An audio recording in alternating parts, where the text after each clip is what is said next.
Tidak ada guru yang paling besar yang mampu mendidik seluruh umat ini dengan apa sahaja bentuk yang datang, melainkan junjungan besar Nabi kita Muhammad SAW.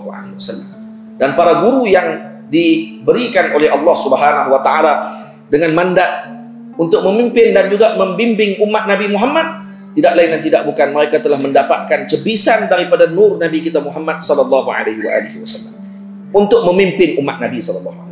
Tentu mereka disebutkan sebagai pewarisnya Nabi. Al-ulama warasatul anbiya, karena mereka mewarisi nurnya Nabi SAW, mewarisi kecahayaan Nabi untuk memberikan pencerahan kepada umat Nabi SAW. Ada yang mampu mengubah batu menjadi sesuatu yang bening, lembut, halus, seperti mana yang disebutkan oleh Nabi SAW ketika Nabi SAW berbicara dengan Uhud. Uhudun jabal yuhibbuna wa nuhibbu. Uhud itu bukit, dia mencintai kami dan kami mencintai. Maknanya baginda Rasul, perhatian baginda Rasul bukan hanya dengan umat yang berbentuk jasadi kita ini sahaja, yang ada qalbun, tetapi juga kepada batu-batuan, pokok-pokok, jamadat dan seumpamanya, kesemuanya ta'alluq dengan baginda Rasul SAW. Nabi syaitani, Nabi adalah suatu yang luar biasa dan di peringkat yang seterusnya tidak boleh untuk kita bandingkan. Cuma kita mengambil sedikit daripada perjalanan dan apa yang telah ditunjukkan oleh junjungan besar Nabi kita Muhammad SAW tersebut.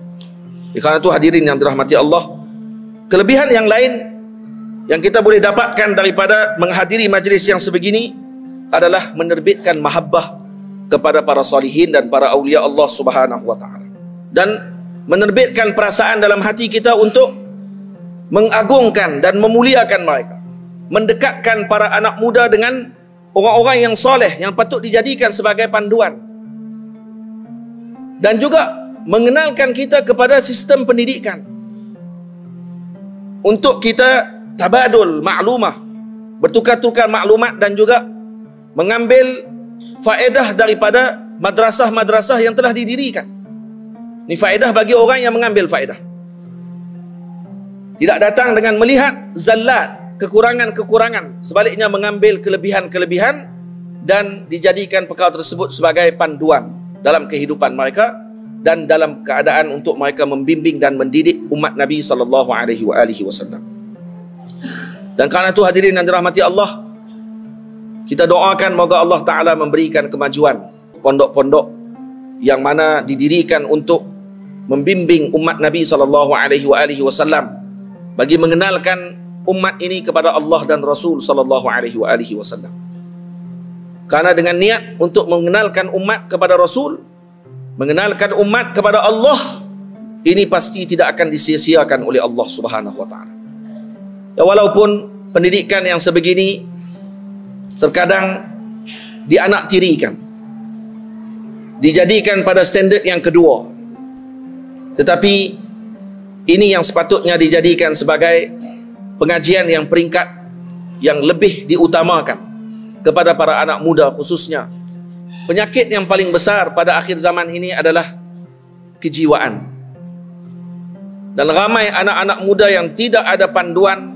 Jangan kata muda, yang tua pun kadang tidak ada panduan pada jiwa mereka tadi untuk dibimbing, hingga akhirnya dilihat keadaan kita sekarang ini adalah dengan dilihat pada media sosial dan juga keadaan masyarakat kita yang semakin parah.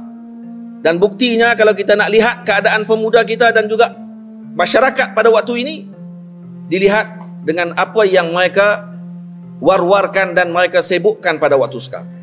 Kalau tuan-tuan perasan, sekarang disibukkan umat dengan apa? Dengan harta, dengan material, dianggap sebagai kejayaan besar. Kalau anak-anak muda mampu memiliki keuangan yang banyak dengan menjadi YouTuber, betul tidak? Anak muda dianggap sebagai berjaya kalau ada kereta 3 biji mewah. Anak muda dianggap berjaya kalau kata mereka mampu untuk menjadi seorang yang berjaya dalam TikTok. Dan itu disebarkan dalam Facebook, dalam Instagram. Diperlihatkan kepada anak-anak muda dengan sistem tersebut. Tidak ada seorang pun yang dianggap dan ditulis dalam ni kejayaan anak muda ini. Kejayaan ini adalah kerana ilmunya. Kejayaan seorang ini adalah kerana pengajiannya, talaqinya dengan para guru, bertemunya dengan para masyayikh. Tak ada. Yang ada apa dia? Anak muda ni YouTuber. Gaji dia sebulan 10,000. Ada kereta mewah 5 biji. 3 biji simpan untuk pergi ke pasar, 2 biji lagi untuk pergi balik kampung. Bawa kereta dengan dua kaki. Jadi itu yang dibangga-banggakan. Dan akhirnya anak muda kita sudah kehilangan pandu arah. Itu yang kita lihat. Sampai ada yang tidak mau lagi menyambung pelajaran, cukup untuk jadi gamers, cukup untuk jadi YouTuber, cukup untuk jadi TikTokers dan seumpamanya. Adalah kerana apa? Karena pengaruh yang telah disebarkan oleh media massa kita. Malah sebahagian daripada pemimpin-pemimpin juga mengangkat kelompok ini dan dijadikan sebagai ikon dalam anak muda. Jadi siapa yang nak salah sebenarnya? Kita kena tanya diri kita balik. Tak kira daripada parti mana pun. Maksudnya yang diangkat pada ketika tersebut adalah yang berbentuk material. Kita sendiri yang menganggap dengan perkara tersebut dan kita sendiri yang memperjuangkan dengan perkara tadi. Kemudian kita inginkan anak muda yang jiwanya bersih. Yang kita inginkan anak muda yang jiwanya tenang. Ajib. Ini tidak akan dapat dihasilkan. Membersih jiwa tidak lain dan tidak bukan adalah dengan jalan ilmu. Membersih jiwa tidak lain dan tidak bukan dengan jalan suluk ila Allah. Dengan dua jalan ini yang akan mampu menyelamatkan jiwa. Baca kitab Al-Imam Ibnu Athaillah As-Sakandari, Tajul Arus, Al-Hawi li Tahzibin Nufus. Baca kitab Al-Imam Ibnu Athaillah As-Sakandari, At-Tanwir, Isqati Tadbir, dan kitab-kitab yang dikarang oleh para ulama sufi. Tidak lain tidak bukan mereka adalah tabibul qulub, pembersih, dokter hati yang paling utama yang mampu untuk menyelamatkan umat pada akhir zaman yang parah dengan jiwa mereka. Bunuh diri, rasa duit tidak ada, ini akan menyebabkan kegelapan bagi kehidupan mereka. Tapi mereka tidak rasa gelap ketika ilmu tidak ada. Tak rasa gelap ketika tidak hadir ke majlisnya para masyayikh, para ulama. Tidak rasa gelap ketika mana tidak pernah berzikir walau sehari, tidak berselawat kepada Nabi SAW. Ini parah, hadirin yang dirahmati Allah. Dan keparahan tersebut kebiasaannya disebarkan oleh kita sendiri. Moga-moga Allah Ta'ala menjadikan majlis ini majlis yang mulia, menjadikan majlis ini majlis untuk menerbitkan orang-orang yang mulia. Selalu diingat-ingatkan kepada anak-anak murid. Dan ini kelebihannya ilmu. Para guru ketika mana mereka mempunyai murid, ketika orang lain mati, maka mereka masih hidup di dalam hati para murid mereka. Ketika orang lain telah wafat, mereka masih lagi disebut-sebut seakan masih berada di keliling kita. Ini lebihnya para ulama, ini lebihnya para guru, ini lebihnya orang-orang yang berjuang karena Allah Subhanahu wa Ta'ala, orang yang bergerak dan melakukan kerjaan tidak lain dan tidak bukan untuk mendapatkan naungan rahmat daripada Allah, mendapatkan redanya Nabi kita Muhammad sallallahu alaihi wasallam. Saya juga ada pondok. Bila kita ada pondok, kita juga berasa dalam hati, alangkah indahnya kalau perjuangan kita juga nanti diteruskan oleh anak kita sendiri, oleh anak-anak cucu kita sendiri, berfaham, bermanifestasi seperti ayahandanya, berkeinginan, bercita-cita seperti cita-cita ayahnya, berkehendak dan mengikuti jalan seperti ayahnya. Tidak hanya berbangga dengan keturunannya. Ayahnya guru, maka saya menumpang dengan guru tadi, akhirnya menjadi garu. Jadi guru jadi tok garu. Jadi garu duit orang, garu apa semua sekali. Itu yang duit garu. Dan kita inginkan keluarga kita juga meniru jalan tersebut. Itu kata Imam Abdul Wahab Sya'rani, antara ujian paling besar adalah kepada anak-anak para guru. Karena apa? Karena mereka melihat kemuliaan pada ayahanda mereka. Berbeza dengan anak-anak petani, berbeza dengan anak-anak orang biasa. Mereka menjadi seseorang yang luar biasa karena mereka tidak berpandu kepada kebiasaan ayahnya. Tetapi mereka melihat bahawa kemuliaan tadi dengan ilmu, maka mereka menuntut ilmu dengan sungguh-sungguh.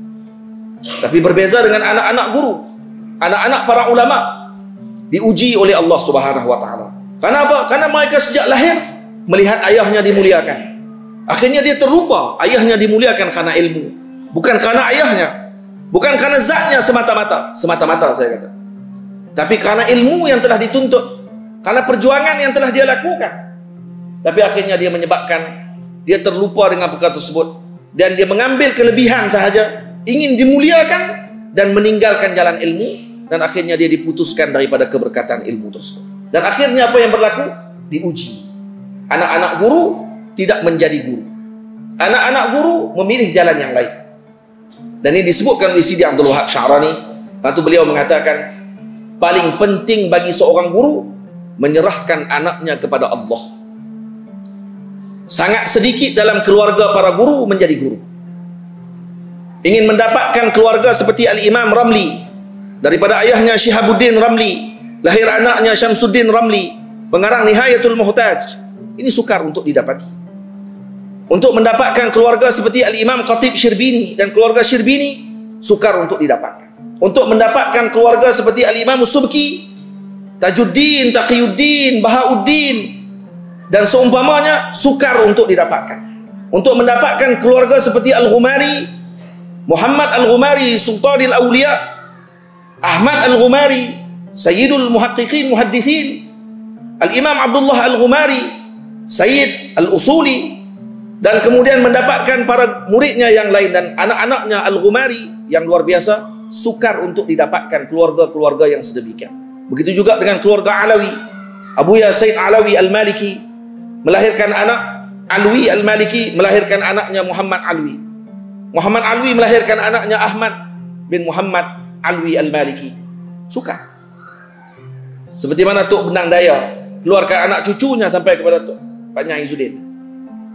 Seperti mana para guru dan para sesepuh terdahulu mengeluarkan anak cucunya. Sukar untuk dapatkan. Berapa banyak keluarga guru yang keluar semuanya Tok Guru. Susah. Kenapa? Karena anak-anak melihat kemuliaan ayahnya, tapi tidak mengambil jalan bagaimana ayahnya dimuliakan oleh Allah Subhanahu wa taala. Moga anak-anak kita meniru jalan kita, menjalani jalan ilmu, meniru jalan para ulama dan para aulia Allah Subhanahu wa taala. Dan yang paling utama, kita menyerahkan anak kita tadi kepada Allah. Paling berat, kata Sidi Abdul Wahab Sya'rani, ketika ayah tadi mengatur-ngatur anak. Saya pesan sungguh-sungguh ni kepada anak Tok Guru. Saya sendiri ada anak. Jadi biasanya anak yang dia jadi guru ni, kalau dia pergi hantar anak pergi ke pondok mana-mana, dia yang pandai duk atok anak. Dia atok pula anak dia dekat Tok Guru di pondok. Ni hebat. InsyaAllah tak jadi. InsyaAllah tak jadi. Nampak? Bapak tak siap. Nak bagi jadi, ayah tadi kena rendah diri. Walau dia Tok Guru, kena pergi ke pondok orang lain hantar anak, dia kena rendah diri, anggap kata dia tidak ada apa-apa waktu itu. Diserahkan anak dia kepada gurunya. Seperti mana dia dulu diserahkan oleh ayahnya kepada guru, sehingga dia jadi guru, begitu jugalah dia dengan guru kepada anaknya. Barulah anak tadi akan jadi guru insyaAllah. Tapi ketika kamu mengatur-ngatur anakmu, insyaAllah anakmu tidak akan diaturkan. Dan malah mungkin nanti dia pula yang akan mengatur kamu pada masa akan. Semoga Allah Ta'ala menjaga niat-niat kita dan memberikan kepada kita dengan himmah aliyah